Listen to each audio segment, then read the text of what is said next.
The more we pull the thread, the more of the ball unravels. The FBI under Obama and Biden was watching and eavesdropping on United States senators, 8 United States senators, from what we know, because we were eavesdropped on more, all members of the Republican Party, of course.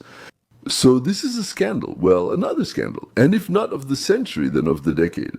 Definitely. This is becoming much worse than Watergate.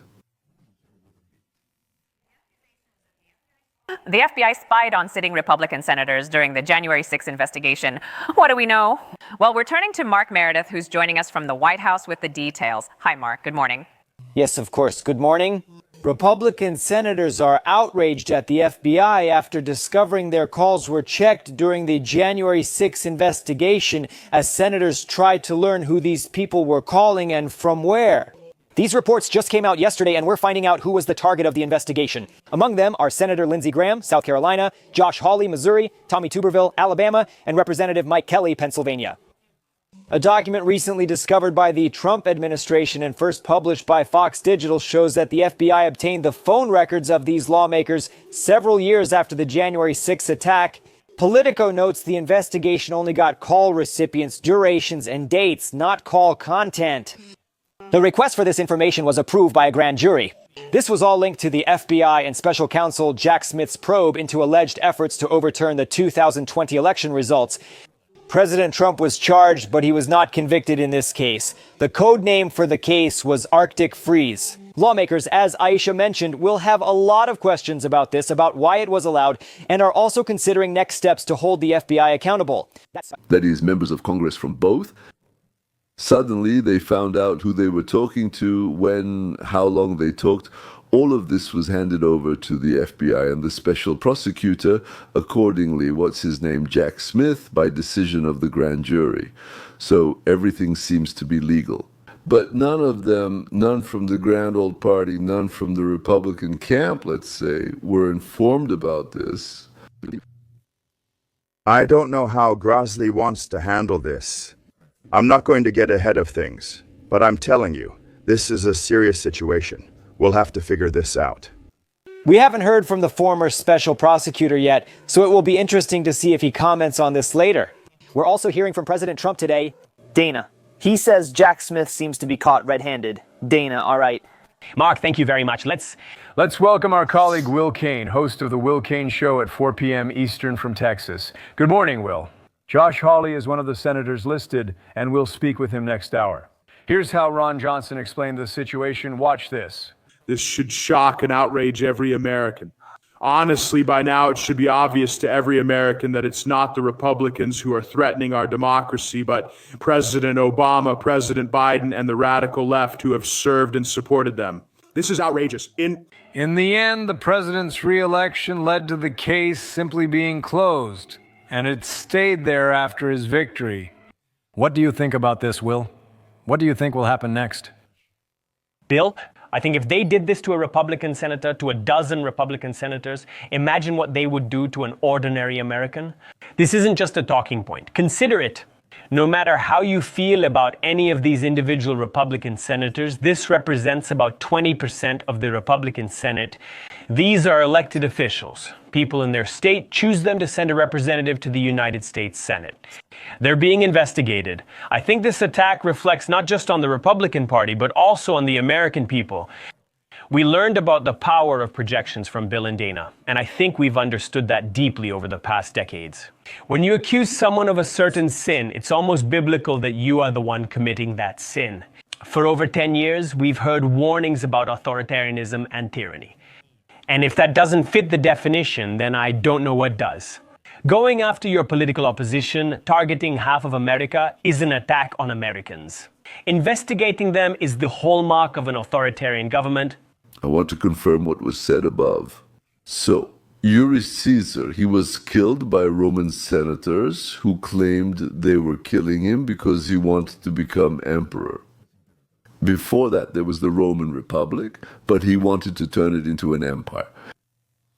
The assassination led to a civil war, which lasted for about 10 years or even longer.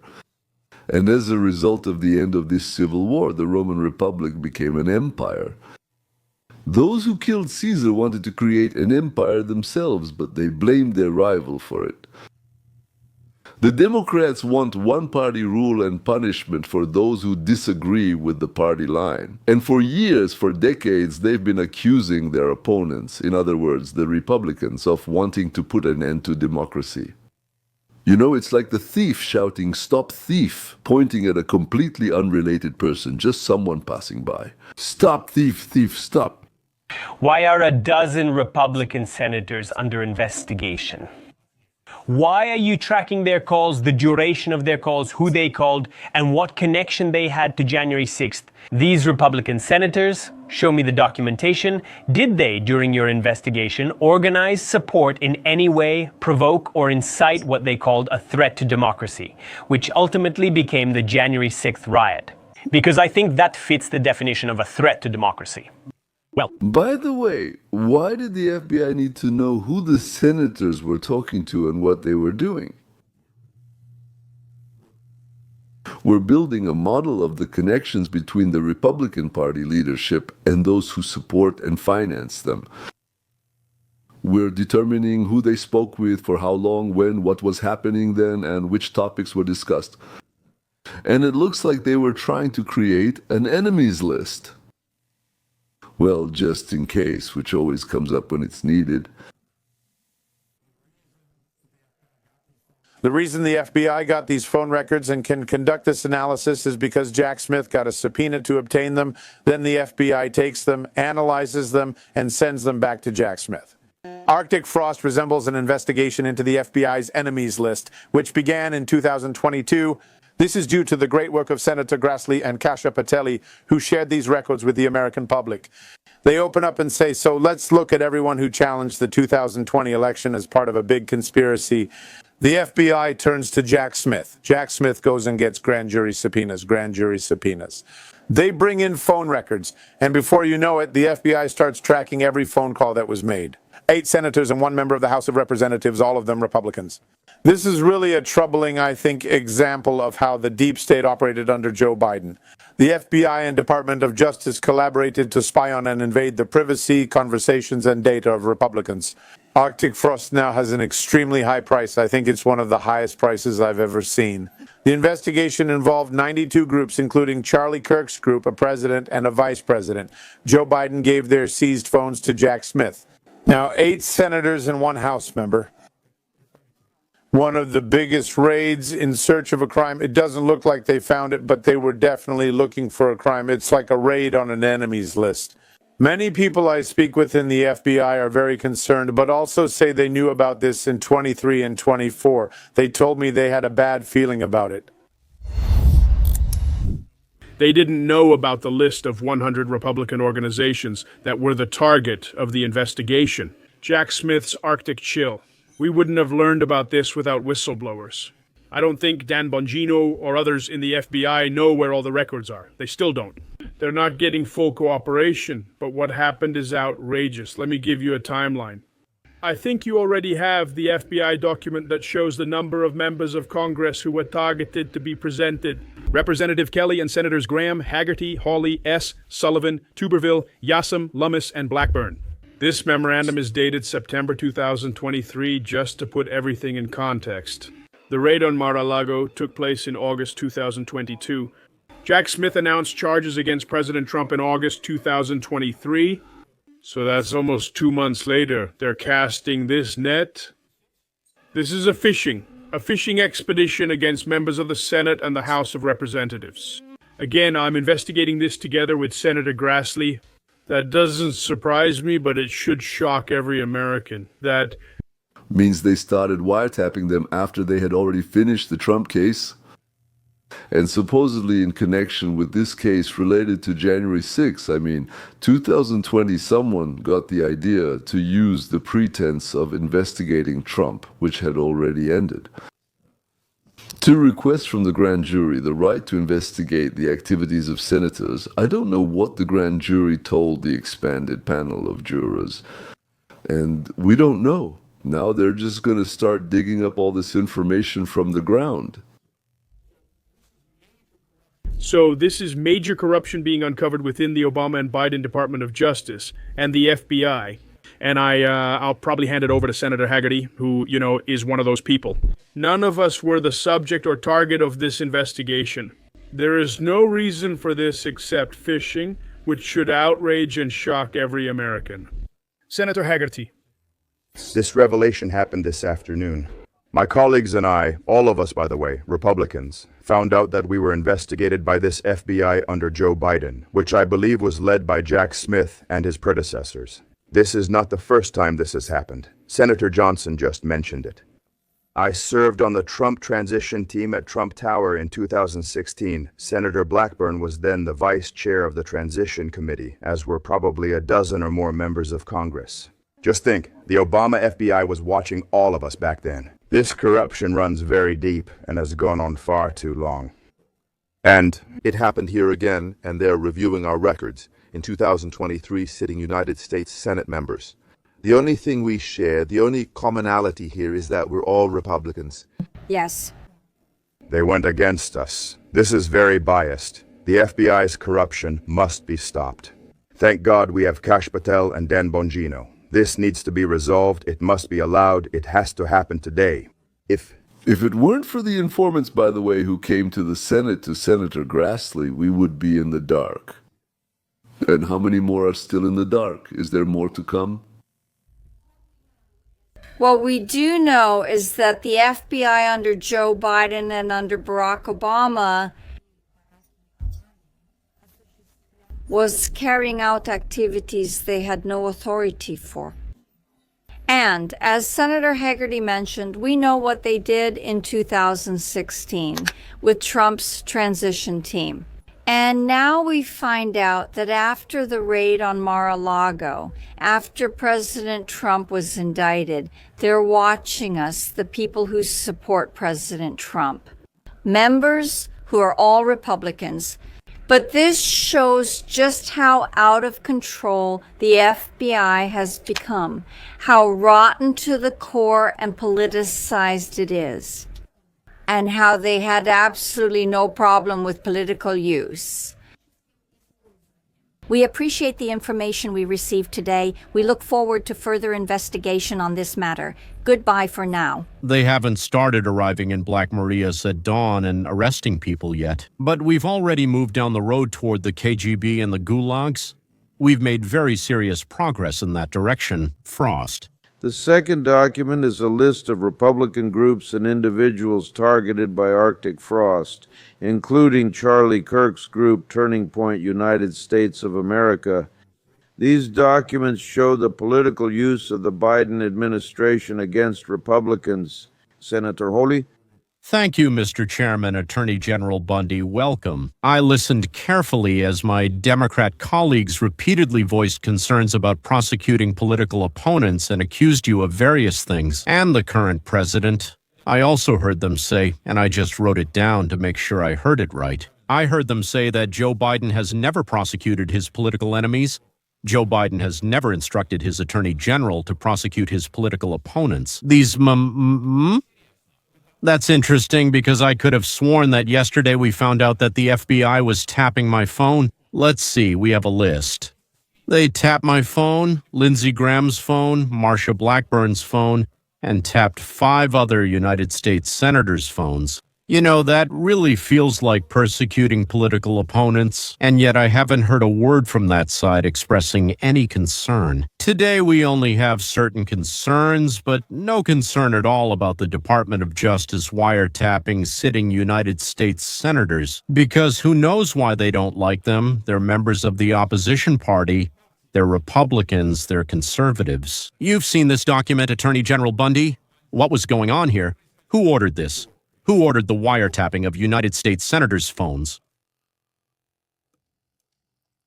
Senator. Howley? I can't discuss The details of this directly? right now. For a very good reason. You will conduct a thorough investigation of this, I assume. That's right. I've discussed this in detail with Director Patel and will consider all aspects. And you will find out who was involved in this, who approved it, who knew about it. You'll handle all this, right?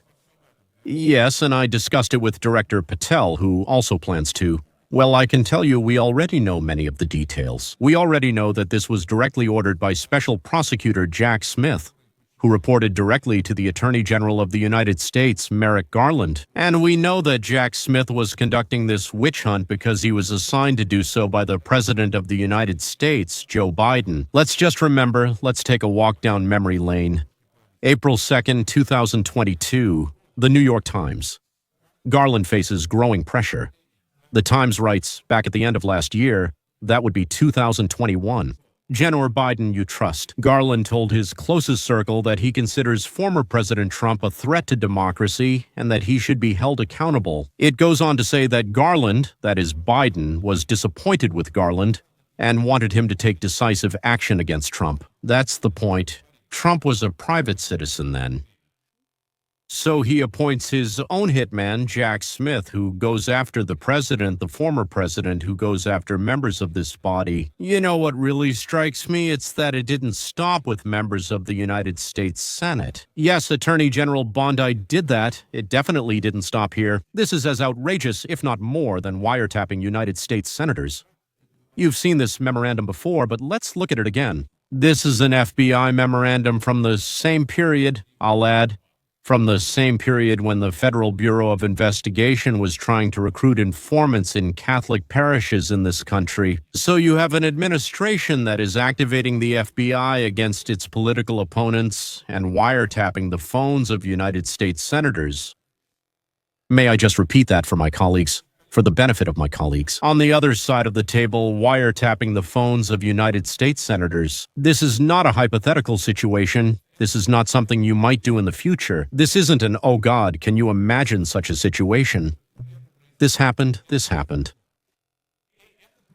The persecution of Catholics in this country, because Joe Biden and his FBI didn't like Catholics who attended a certain type of mass. I mean, my God, what's happening to this country? What happened under Joe Biden? Or how about this? The infamous school board memo, where Merrick Garland, under the direction of the White House, issued a memo activating the FBI's counterterrorism unit against parents who attended school board meetings and had the courage to ask what their children were being taught.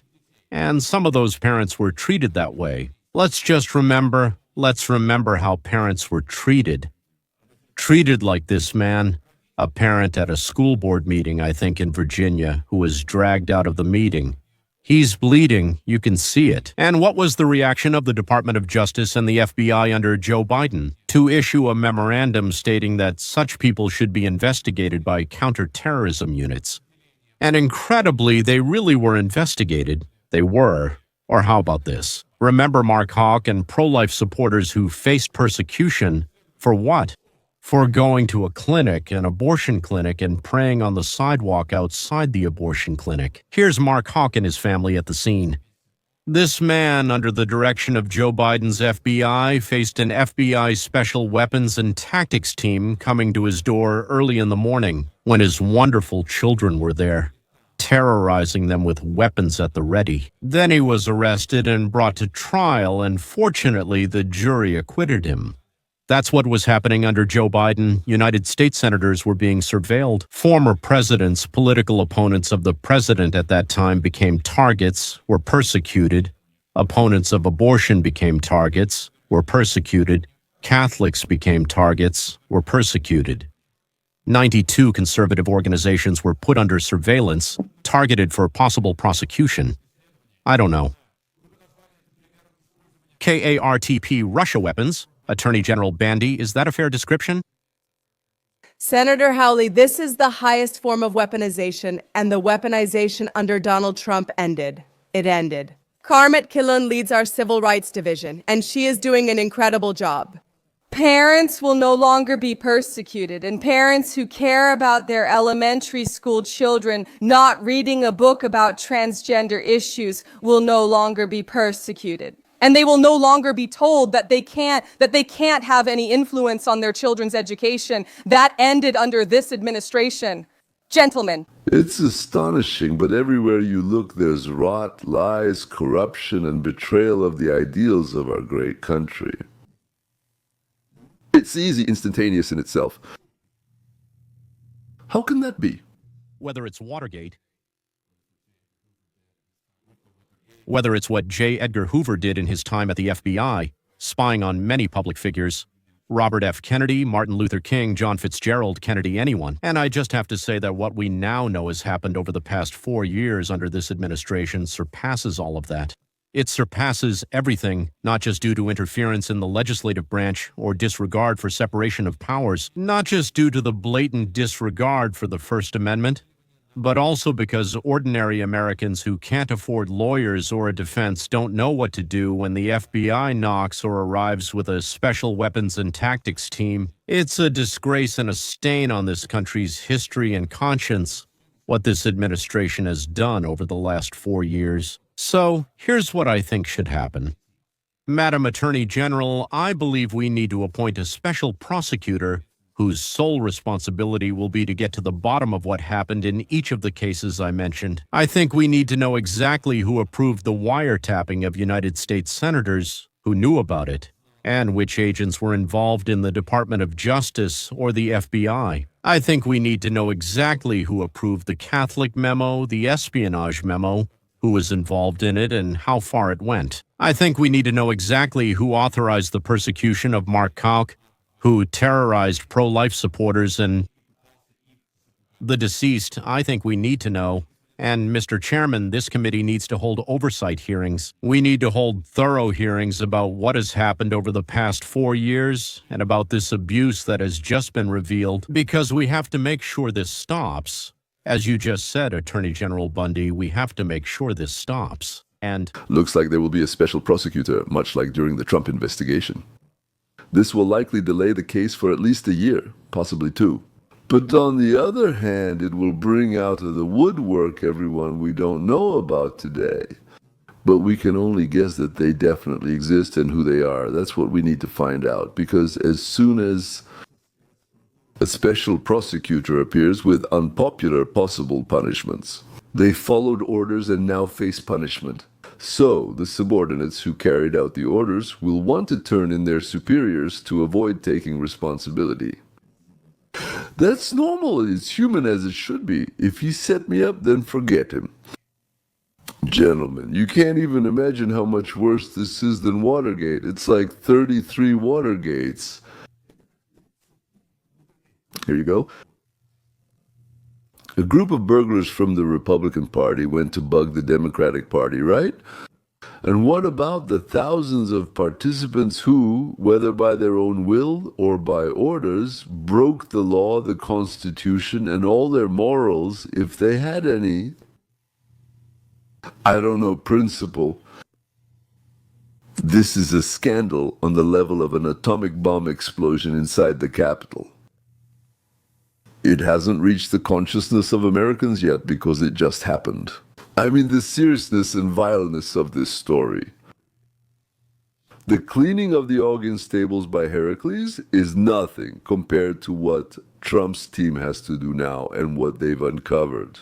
It is necessary to act strictly according to the law, fulfilling every point, every comma, every condition and requirement. Because only in this way can we keep the prison doors closed for a long time, where we are absolutely obliged to imprison every single participant.